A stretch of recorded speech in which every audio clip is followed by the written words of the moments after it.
अब शुरू करते हैं प्रयोगवाद। हमने शुरुआत देखी थी प्रयोगवाद के बारे में अपने अंतिम कक्षा में। हमने देखा है प्रयोगवाद कब से कब की अवधि को प्रयोगवाद की संज्ञा दी जाती है, 1943 से 1952 की अवधि तक।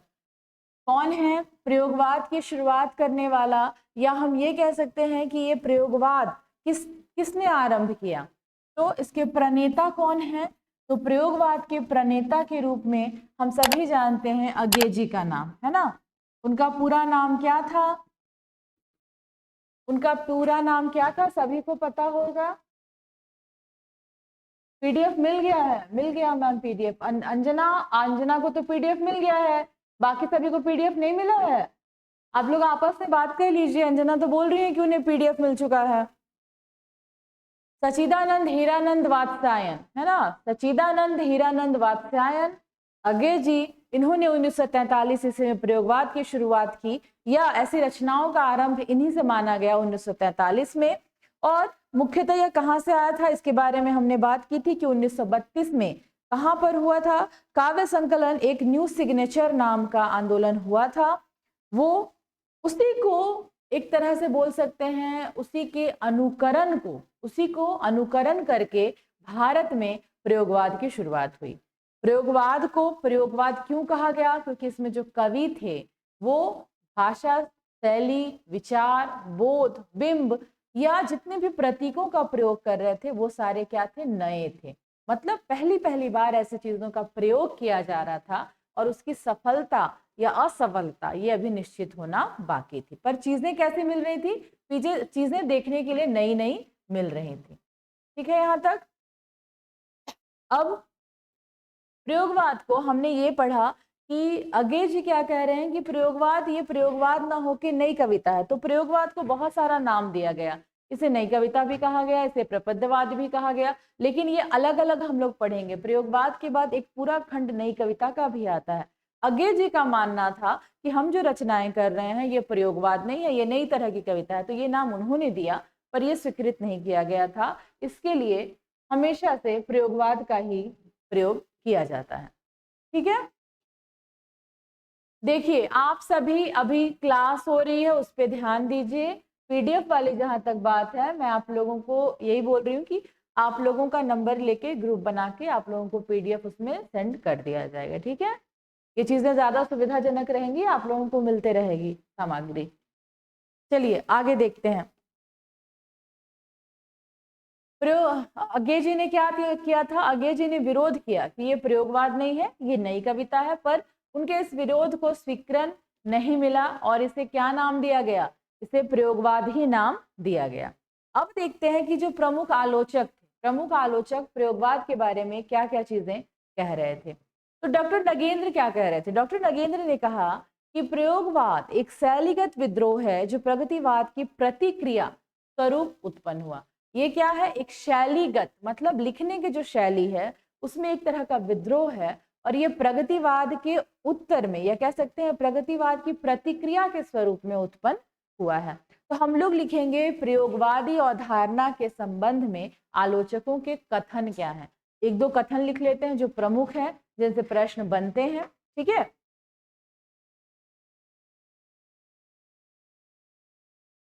सिर्फ 7-8 पीडीएफ मिले हैं दीपक। अच्छा ठीक है, आप लोग एक बार मैनेजमेंट से बात कर लीजिएगा कि पीडीएफ आप लोगों को क्यों नहीं मिल रहे हैं या कब तक मिल। आप लोगों के पास नंबर है, आप लोग नंबर से एक बार बात कर लीजिएगा। ठीक है, चलिए आगे लिखते हैं प्रयोगवाद के संबंध में आलोचकों के प्रमुख कथन। प्रयोगवाद के संबंध में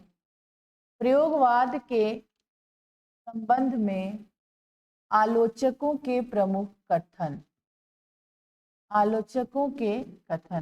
मतलब आलोचकों ने क्या क्या बातें कही प्रयोगवाद को लेकर और वो कितनी चर्चित रही, है ना। क्योंकि कोई भी नया वाद आता है उसके बारे में, जैसे छायावाद ही आया था तो हमने पढ़ा ना कि स्वयं महादेवी जी क्या कह रहे हैं, स्वयं जयशंकर प्रसाद जी क्या कह रहे हैं, शुक्ल जी ने उसको क्या कहा था और प्रश्न उससे आए थे।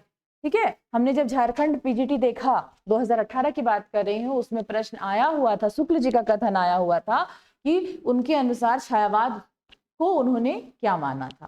ठीक है, यहाँ पर सबसे पहले हम कथन देखेंगे डॉक्टर नगेंद्र।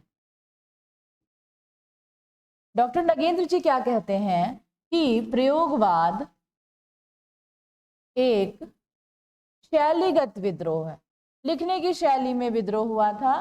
शैलीगत विद्रोह है जो प्रगतिवाद की प्रतिक्रिया, मतलब उसके रिएक्शन के रूप में, प्रतिक्रिया स्वरूप उत्पन्न हुआ था। ठीक है, ये किनका कथन है? ये कथन है डॉक्टर नागेंद्र का। ठीक है, सभी को इसको लिख लीजिए। दूसरे कथन की बात करेंगे हम। दूसरा कथन कहते हैं, डॉक्टर नगेंद्र ही कहते हैं कि हिंदी साहित्य में प्रयोगवाद नाम उन कविताओं के लिए रूढ़ हो गया। रूढ़ मतलब बिल्कुल स्टेबल हो गया। कोई चीज, जैसे कि कमल के लिए हम नीरद शब्द का प्रयोग करते हैं, जलद शब्द का प्रयोग करते हैं, तो वो रूढ़ हो गया है ना। तो ऐसे क्या बोल रहे हैं कि प्रयोगवाद ऐसी कविताओं के लिए रूढ़ हो गया जो कुछ नए भावबोधों, संवेदनाओं तथा उन्हें प्रेषित करने वाले शिल्पगत चमत्कारों को लेकर शुरू में तार सप्तक के माध्यम से 1933-43 में प्रकाशन में आई। कहने का मतलब है कि डॉक्टर नगेंद्र क्या कह रहे हैं, इनका कहना है कि प्रयोगवाद ये शब्द मुख्यतः रूढ़ हुआ ऐसी कविताओं के लिए जो 1943 में तार सप्तक में कवियों ने क्या किया, नई नई शैलियों में लिखा, नए भाव बोधों के साथ लिखा। तो उस तरह की जितनी भी कविताएं आगे मिलती गई उनको क्या कहा गया, उनको प्रयोगवादी कविताएं कहा गया। तो ये लिखने की जरूरत नहीं है, बहुत लंबा है। मुख्यतः आप ये वाली जो मैंने लिखाई है ये, और खुद अगे जी ने जो कहा है दो पंक्तियां तार सप्तक के भूमिका में उन्होंने कहा है, वो दोनों मुख्यतः आते हैं परीक्षा में, उनको लिखते हैं। अगे जी खुद क्या कह रहे हैं देखिए, अगे के अनुसार, है ना। और इन्होंने लिखा है, ये आप नोट करिएगा क्योंकि प्रश्न बनता है कि अगे जी ने जो कहा है ये उन्होंने कहाँ कहा है। इन्होंने तार सप्तक की भूमिका में कहा है कि प्रयोगवादी कवियों को राहों के अन्वेषी, कि क्या है, प्रयोगवादी कवि क्या है, राहों के अन्वेषी हैं। तार सप्तक, ठीक है, पहली वाली सबसे पहला जो तार सप्तक का प्रकाशन हुआ था, उस तार सप्तक के भूमिका में, तार सप्तक की भूमिका में इन्होंने क्या कहा, इन्होंने प्रयोगवादी कवियों को राहों के अन्वेषी, मतलब नए नए रास्ते खोजने वाले प्रयोगवादी कवियों को राहों के अन्वेषी कहा। कवियों को राहों के अन्वेषी कहा। ठीक है, यहां तक चीजें। क्या कहा उन्होंने, उन्होंने कहा राहों के अन्वेषी। जितने भी प्रयोगवादी कवि हुए उनके अनुसार, किसके अनुसार, अगे जी के अनुसार, वो क्या थे, वो राहों के अन्वेषी थे। ऐसे साधारण तो देखा गया कि इनको बहुत, नंद दुलारे वाजपेयी जी की बात करेंगे जिन्होंने खुद प्रयोगवाद शब्द कह सकते हैं कि उनकी उत्पत्ति थी, उन्होंने सबसे पहले प्रयोग में लाया, लेकिन वो हमेशा इसके विरोध में रहे। प्रयोगवाद की उन्होंने हमेशा आलोचना ही की है। अगर प्रयोगवाद से जुड़े आपको कोई भी आलोचनात्मक, प्रयोगवाद से जुड़े कोई भी आलोचनात्मक चीजें मिलती हैं तो आपको समझना है ये कथन किसका होगा, ये कथन होगा नंद दुलारे वाजपेयी जी का। नोट करके रख लीजिए, एक तरीका है याद करने का, क्योंकि मान लीजिए सारे कथन आपको याद नहीं रहेंगे, लेकिन आलोचना के रूप में जो कथन कहा गया है, जो कथन में थोड़ी बुराई महसूस हो आपको प्रयोगवाद की, वो कथन नंद दुलारे वाजपेयी जी का ही रहेगा। ठीक है। दूसरा, पहली तार सप्तक जो पहला प्रकाशन हुआ था तार सप्तक का 1943, यहाँ पे नोट करिए 1943 वाले तार सप्तक की बात कर रहे, उसकी भूमिका में उन्होंने ये बात कही। अब बात करते हैं दूसरा तार सप्तक। दूसरा तार सप्तक जिसका प्रकाशन वर्ष कब हुआ था, 1951 ईस्वी में हुआ था। उसकी भूमिका में ये क्या कह रहे हैं, ये कह रहे हैं कि ये कोई वाद नहीं है। क्या, प्रयोग का कोई वाद नहीं है, हम वादी नहीं रहे, नहीं है ना, प्रयोग अपने आप में इष्ट या साध्य है। ठीक उसी तरह कविता का भी कोई वाद नहीं है, कविता भी अपने आप में इष्ट या साध्य नहीं है। अतः हमें प्रयोगवादी कहना उतना ही सार्थक या निरर्थक है जितना हमें कवितावादी कहना है। ये पंक्तियां भी परीक्षा की दृष्टि से बहुत ज्यादा महत्वपूर्ण हैं। लिखिए इसको कि उन्होंने दूसरे तार सप्तक की भूमिका में, अज्ञे जी की ही बात कर रहे हैं, अज्ञे जी ने ही कहा कब, 1951, ठीक है, दूसरा तार सप्तक। अभी हम लोग देखेंगे कि तार सप्तक में कौन कौन से कवि हैं। 1951 दूसरे तार सप्तक की बात करेंगे, उसकी भूमिका में इन्होंने क्या कहा, उसकी भूमिका में इन्होंने कहा कि प्रयोग का कोई वाद नहीं होता। इन्होंने कहा कि, यहां से लिखिएगा, प्रयोग का कोई वाद नहीं होता, प्रयोग का कोई वाद नहीं होता, हम वादी नहीं रहे। वो अपने बारे में कह रहे हैं, जिनको भी प्रयोगवादी कवि कहा गया, ये कह रहे हैं कि हम वादी नहीं रहे, नहीं हैं, हम कभी भी वादी नहीं थे कि हाँ भाई हम इसी वाद की कविता लिखेंगे, और ना अभी हैं। मतलब हम जो कविता, हम वादी नहीं रहे ना हैं। ये एक तरह से कह सकते हैं कि उन पर आक्षेप किया जा रहा था कि आप एक पर्टिकुलर डिजाइन की, एक अलग तरीके की कविताएं लिख रहे हैं, तो उसको उस श्रेणी में ही बांट दिया जा रहा। पर ऐसा मुमकिन नहीं था। आगे की कविताएं आप पढ़िएगा तो आगे सिर्फ प्रयोगवादी कविताओं में उनका नाम नहीं लिया जा सकता। उनकी कविताएं बहुत उच्च कोटि की हैं और वो सही में किसी भी वाद में बांध कर देखने के लायक नहीं है। आप उनके नदी का द्वीप पढ़िए, या आप बांधो ना, मतलब 3-4 ऐसी बहुत सारी कविताएं हैं जो कविताएं आप कह सकते हैं कि छायावाद की कोटि की हैं। मतलब उनका जो स्तर है, उसमें जो बिंबों का प्रयोग किया गया है, वो उठकर छायावादी कविताएं लगती हैं। बहुत सारी कविताएं हैं जो प्रयोगवादी हैं, उसके बाद नई कविताओं में आ जाती हैं। तो ये कहना कि आपकी जो कविताएं हैं वो सिर्फ एक वाद में आ रही है, वो सही नहीं था। तो इसके ही पक्ष में खुद अज्ञे जी क्या कह रहे हैं कि हम वादी नहीं रहे ना हम हैं। आगे ऊपर लिखती हूँ, नेक्स्ट पेज में देखिए, उन्होंने कहा कि हम वादी नहीं रहे ना हम हैं, न प्रयोग अपने आप में इष्ट या साध्य है ना, क्या है, न प्रयोग, आगे वो लिख रहे हैं कि न ही प्रयोग अपने आप में इष्ट या साध्य है, प्रयोग अपने आप में इष्ट या साध्य है। और वो ऐसा भी नहीं कहते हैं कि जो प्रयोग कर रहे हैं वो बहुत बड़ी बात है, या प्रयोग करने से ही आप सक्सेसफुल सफल होइएगा, या अगर आप प्रयोगवादी कविताएं नहीं लिख रहे हैं तो आपकी कविताएं सही नहीं है। वो ये भी नहीं कह रहे हैं।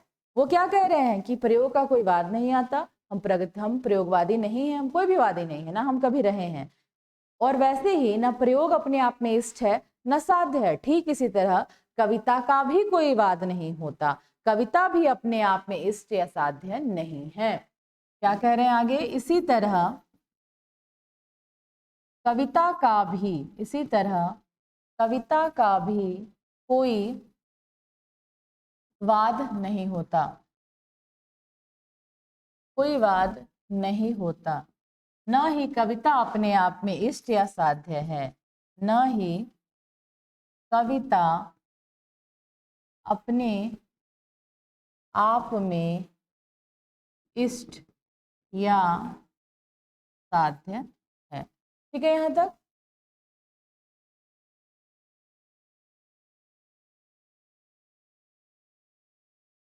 जो पढ़ा रहे हैं वही नोट्स है, आप लोग उस, देखिए विवेक तो खुद ही कह रहे हैं वो उसी नोट्स से ही तैयारी कर लेते हैं। तो आप लोगों को मैंने तो कहा है कि जब मैं लिखवा रही हूँ आपको सारी चीजें, तो आप लाइन से उसको लिखते जाइए, आपका नोट्स तो प्रिपेयर हो ही रहा है। फिर आप लोगों को इसका पीडीएफ अलग से किस लिए चाहिए? मैंने पहली ही क्लास में आपको कहा था कि पीडीएफ ले लेना है, उसको रख लेना है। पीडीएफ लेके निकलवा कर पढ़ते हैं उसको, कभी वो वैसे ही काम आता है कि लेकर जमा कर रहे हैं, पढ़ने के काम में तो वो नहीं आता। अगर ऐसे आप मेरे साथ साथ अभी, क्योंकि अभी आपको समझना भी, आप अभी नोट्स नहीं बनाइए, इसके बाद ये क्लास ओवर होने के बाद आप क्लासेस देखिए और लाइन से नोट्स बनाते जाइए। इसमें आप और एक चीज कर सकते हैं कि आप अपने साथ भी कोई किताब रखिए। मैंने आपको बताया 3-4 किताबों के नाम मैंने दिए हैं। दृष्टि पब्लिकेशन रखिए, सरस्वती पांडे की रखिए, रामचंद्र शुक्ल जी रखिए, सुमन राजे की रखिए, हिंदी साहित्य का आधा इतिहास। ये सारी किताबें बहुत अच्छा आपको मिलकर काफी अच्छा आपका नोट्स बन जाएगा। और ये तो आपको जो मैं बता रही हूँ वो रहेगा ही, साथ में अगर किसी किताब में से आपको कोई महत्वपूर्ण जानकारी मिलती है आप उसको भी जोड़ सकते हैं। ठीक है। आगे देखिए, कविता अपने आप में इष्ट या साध्य नहीं है, अतः हमें प्रयोगवादी कहना उतना ही सार्थक या निरर्थक है जितना हमें कवितावादी कहना है। ठीक है, आगे लिखिए, अतः हमें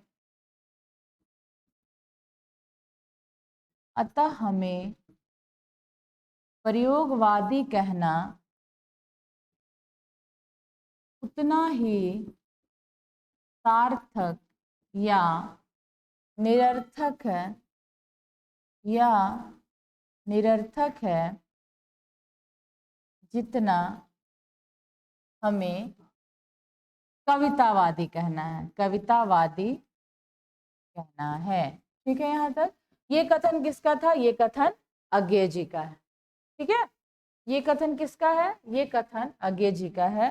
तीसरे नंबर पे बात करते हैं, अज्ञे जी का और एक कथन है जो चर्चित है, उससे भी प्रश्न बनता है। अज्ञे जी ने क्या कहा? इन्होंने कहा प्रयोगशील कवि मोती खोजने वाले गोताखोर हैं। लिख लीजिए, इन्होंने कहा कि प्रयोगशील कवि, जो प्रयोग में लगे हैं, जो ऐसी रचनाएं कर रहे हैं, खासकर उन्होंने तार सप्तक के लिए कहा, तार सप्तक में जितने कवि थे उनके लिए इन्होंने कहा था कि प्रयोगशील कवि क्या कर रहे हैं? प्रयोगशील कवि सागर में मोती खोजने वाले क्या हैं? गोताखोर हैं। प्रयोगशील कवि मतलब कठिन काम है मोती खोजना, उसी तरह प्रयोगधर्मी कविताएं लिखना भी बहुत कठिन काम था।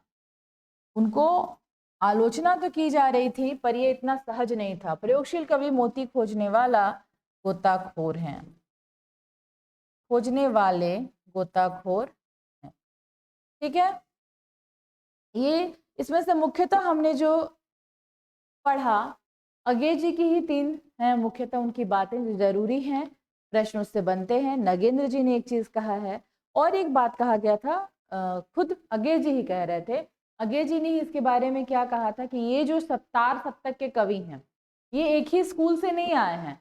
ये चीजें आपको याद हो जाएंगी। उन्होंने कहा था कि तार सप्तक में ये जो 7 कवि हैं ये एक ही स्कूल के नहीं है। मतलब ऐसा नहीं है कि ये अगर प्रयोगवादी कविताएं लिख रहे हैं तो बिल्कुल एक ही तरह की प्रयोगवादी कविताएं, नहीं, सबकी अपनी अलग अलग धारणा है, अपनी अलग अलग भावना है और अपने अलग अलग शैली से वो लिख रहे हैं। हमने उसको प्रयोग तार सप्तक के रूप में प्रकाशित किया, एक साथ उनको लेकर आए क्योंकि उनकी हर किसी की अपनी एक विशिष्ट शैली थी। आप नरेश मेहता जी को पढ़िए या फिर शमशेर बहादुर सिंह को पढ़िए, कुंवर नारायण को पढ़िए, आप चारों तार सप्तक के कोई भी कवि को पढ़िए, आपको उनकी कविताओं की श्रेणी अलग अलग ही कोटि की मिलेगी। ठीक है, इसीलिए उन्होंने क्या कहा कि ये क्या है, ये किसी एक स्कूल के विद्यार्थी तो है नहीं कि एक जैसे लिखेंगे, सबकी अपनी भाषा, भाव, बोध, शैली है और सब क्या है? राहों के अन्वेषी। क्लियर? यहाँ तक चीजें हम लोगों को समझ में आया। अब एक महत्वपूर्ण चीजें लिखिए, ये सारी पंक्तियों के साथ एक और पंक्ति है जो हमेशा प्रश्न में आती है, पूछा जाता है, और मैंने कहा कि अगर इस तरह की, वो है आलोचना वाली नंद दुलारे वाजपेयी जी की। और वो क्या कहते हैं? वो कहते हैं कि प्रयोगवाद बैठे ठाले का धंधा है। लिखिए, ये इन्होंने बुराई करते हुए कहा, नंद दुलारे वाजपेयी जी ने ये कहते हैं कि प्रयोगवाद बैठे ठाले का धंधा है, कि जो खाली बैठा हुआ है, कोई काम है नहीं, वो ऐसे ये काम कर रहे हैं, मतलब कविताओं में जो खोज कर रहे हैं ऐसे। प्रयोगवाद बैठे ठाले का धंधा है। ठीक है, ये इंपॉर्टेंट है, नोट करिएगा, आलोचना में रहता है और इससे प्रश्न आते हैं। यहाँ तक चीजें समझ में आई। अब हम लोग देखेंगे कि ये जो हम लोग प्रयोगवाद कह रहे हैं, जिस तरह से हमने छायावाद की प्रवृत्ति देखी थी, सारी चीजों की प्रवृत्ति देखी थी, अब हम देखेंगे कि इसका प्रवृत्ति क्या है। प्रयोगवादी जो कवि हैं वो क्या ऐसी चीजें कर रहे थे, किस तरह की कविताएं लिख रहे थे कि इसको अलग ही एक भावबोध में डाला गया है ना, इसको अलग से एक प्रयोगवाद नाम क्यों दिया गया, जिस तरह से छायावाद में हमने देखा था। हम लोग देखेंगे प्रयोगवाद की विशेषताएं या इसकी प्रमुख प्रवृत्तियां। ठीक है, लिखिए, प्रयोगवाद की विशेषताएं या प्रवृत्तियां। प्रवृत्तियां किस तरह की रचनाएं इसमें, इस काल में हो रही थी प्रयोगवाद में। ठीक है, चलिए सबसे पहला प्रयोगवाद, ये नाम सुन के ही जब हम लोग शुरुआत में बातें कर रहे थे तो क्या समझ में आया? अति यथार्थवादिता, मतलब सच, सच जितना है उतना ही नहीं, इतना ज्यादा सच दिखा देना कि सच बर्दाश्त करना मुश्किल हो जाए। जब हम लोग अलंकार पढ़ते हैं, उस अलंकार में विभत्स रूप, विभत्स अलंकार की जब बात करेंगे, जुगुप्सा की जब बात करेंगे, उसमें एक पंक्ति है, आपने गाना संगीत के रूप में भी सुना होगा कि कागारे मेरा इतनी सुन ले अरज की चुन चुन खइयो मास खइयो ना मेरे दो नैना, इस तरह से ही कोई गाना भी बना हुआ है। और ऐसे जब हम लोग पढ़ते हैं अलंकार में तो ऐसी पंक्तियां हैं, कही गई ये पंक्तियां हैं कि कोई गिद्ध है जो मानव के शरीर को नोच कर खा रहा है और खाने की दशा का, एक एक दशा का वर्णन किया गया है। तो वो दशा इतना ज्यादा अति यथार्थवाद है कि आप उस रस का आनंद नहीं ले पाते। वो जो रस है वो एक अपनी सीमा से बहुत ऊपर चला जाता है। तो प्रयोगवाद पर भी ये इल्जाम लगा कि प्रयोगवाद क्या है, यथार्थवाद की तो बात नहीं कर रहा है, यथार्थवाद को अति यथार्थवाद में, मतलब अधिकता कर दे रहा है। तो कहीं कहीं इतनी अधिकता हो जा रही है कि इसका जो सुर है, जो स्वर है, जो इससे आलाप होना चाहिए था, जो आनंद आना चाहिए था, वो नहीं आ रहा है। तो इसकी प्रमुख प्रवृत्ति पहली क्या थी? अति यथार्थवाद, है ना, बहुत ज्यादा ही यथार्थ का समर्थन ये कर रहा था, या यथार्थवादी चीजें बहुत अधिकता से दिखाई जा रही थी। ठीक है, दूसरी प्रवृत्ति थी अति बौद्धिकता।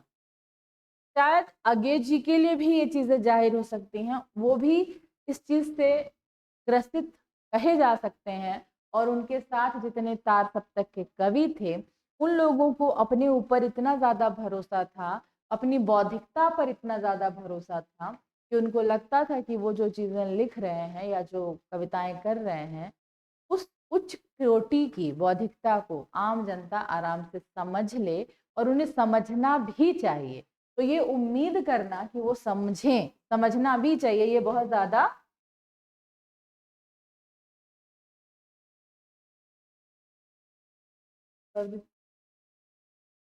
क्या पूछ रही है प्रियंका? आपका क्वेश्चन क्या है? नहीं समझ में आ रहा मुझे।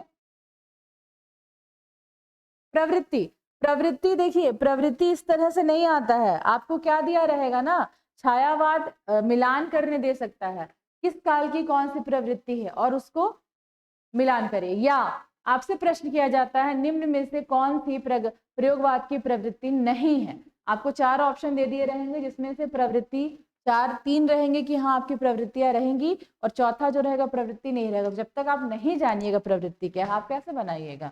और वैसे भी अगर कोई आप काल पढ़ रहे हैं, कोई भी वाद पढ़ रहे हैं, तो उस वाद को वो नाम क्यों दिया गया, उसके पीछे कारण क्या था, वो तो जानना जरूरी है आप लोगों के लिए। जब तक आप प्रवृत्ति नहीं जानिएगा, आप कैसे समझ पाइएगा कि प्रयोगवादी जो रचनाएं थी वो कैसी थी। अब कभी कभी जितनी भी अज्ञे जी की कविताएं हैं, प्रयोगवादी कविताओं, कवियों की मैं बात करूंगी, चाहे वो अज्ञे हो, नरेश मेहता हो, कुंवर नारायण हो, सबकी कविताओं में कोई ना कोई एक ऐसी कविता आपको मिलेगी जहां पर आपको स्वयं अनुभव होगा कि बहुत ज्यादा बोला जा रहा है। उनकी एक कविता है कि तुम मुझसे प्रेम करो जैसे मछलियां सागर से करती हैं, जिसमें वो फंसने नहीं आती। तो यहाँ पर अधिकता है, भाव बोधों की अधिकता है।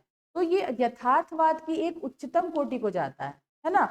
तो बौद्धिकता भी बहुत ज्यादा है बड़ी बड़ी चीजों को समझने के लिए। क्या आपको लगता है कि हमारा जो समाज है इतनी ज्यादा बौद्धिक चीजें समझ सकता है? तो बौद्धिकता का स्तर बढ़ाना भी है साहित्य में, तो वो धीरे धीरे होगा। जब तब तक ये सफल नहीं होगा जब तक हमारा समाज भी उस कोटि तक नहीं पहुंचे।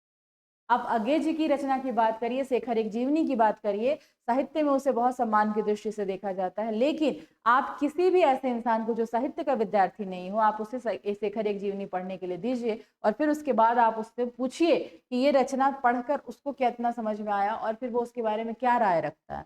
तब आपको समझ में आएगा कि यहाँ पर इस स्थिति में जाकर शेखर एक जीवनी में जो अति यथार्थवाद दिखाया गया है वो कितना जोखिम भरा है। एक आम मनुष्य उन चीजों को नहीं समझ पा रहा है, वो मनोविश्लेषणवादी चीजें उसके समझ से परे हैं, है ना। तो ऐसी ही कविताएं भी हो रही थी।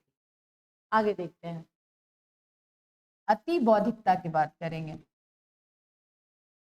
अति बौद्धिकता थी किसमें, उस समय के प्रयोगवादी की रचनाओं में। इसके बाद आता है अहम की भावना थी, कहीं ना कहीं घमंड था, मैं वाली भावना थी, कविताओं में मैं का स्वर ज्यादा हुआ करता था, अहम वाली भावना इसलिए कहा गया। नवीन उपमानों का प्रयोग किया गया, जो मैंने कहा बिंब और प्रतिबिंब नवीन उपमानों का प्रतीक किया गया, प्रयोग किया गया। इन पंक्तियां जब मैं लिखवाऊंगी प्रमुख नवीन उपमाओं का प्रयोग किया गया, उस समय आप देखिएगा कि क्या क्या कहा गया है। ठीक है, नवीन उपमानों का प्रयोग किया गया। इसके बाद क्या था इसमें, मनोविश्लेषणवाद तो था ही, प्रयोगवाद था। मनोविश्लेषणवाद इसकी प्रमुख चीजें कही जा सकती हैं, क्योंकि जितनी भी कविताएं थी वो मनोविश्लेषण से जुड़ी हुई थी। ऐसी कविताएं थी जो मार्मिक थी, मन के अंदर की बातें बाहर ला रही थी। ठीक है, इसमें और एक चीज था, श्रृंगार और काम वासना का उन्मुक्त चित्रण किया गया था। बिल्कुल लुका छिपा कर बातें नहीं की गई थी। श्रृंगार प्रेम का, सौंदर्य का और काम वासना, इन सारी चीजों का बहुत खुलकर वर्णन किया गया था, स्वच्छंद वर्णन किया गया था, है ना।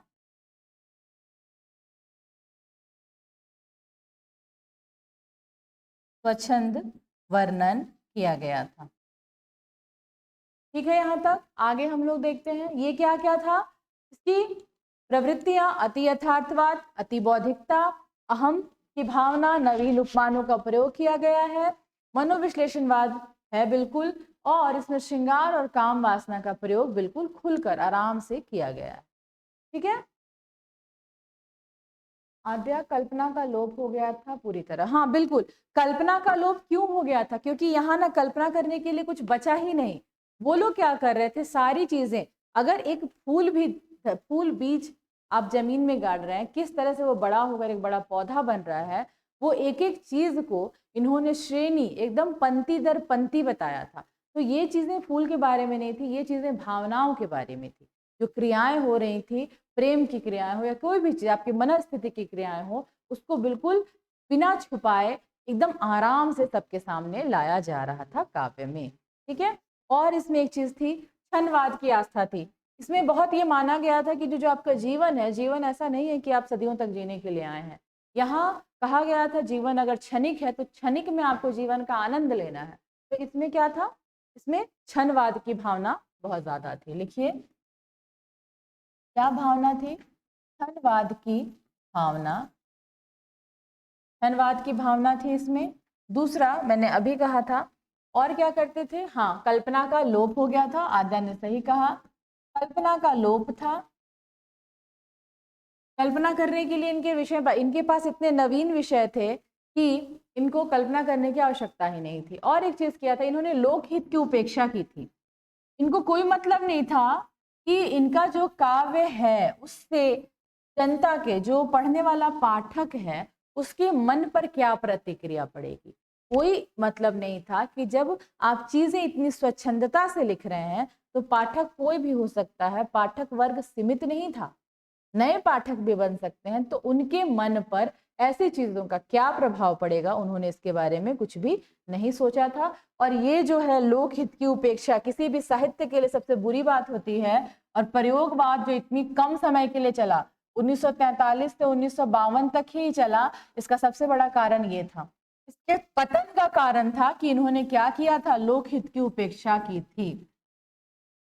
कोई भी साहित्य सृजन का मूल आधार होता है लोकहित, और जब इससे कोई लोकहित हो ही नहीं रहा था तो क्या होना था, हो सकता है कवियों के मन की भावनाओं की पूर्ति हो रही थी, उन्हें आत्मसंतुष्टि हो रही थी, कुछ पाठक वर्गों को भी आत्मसंतुष्टि हो सकती थी, पर कहीं से भी ये लोक के लिए कल्याणार्थक नहीं था।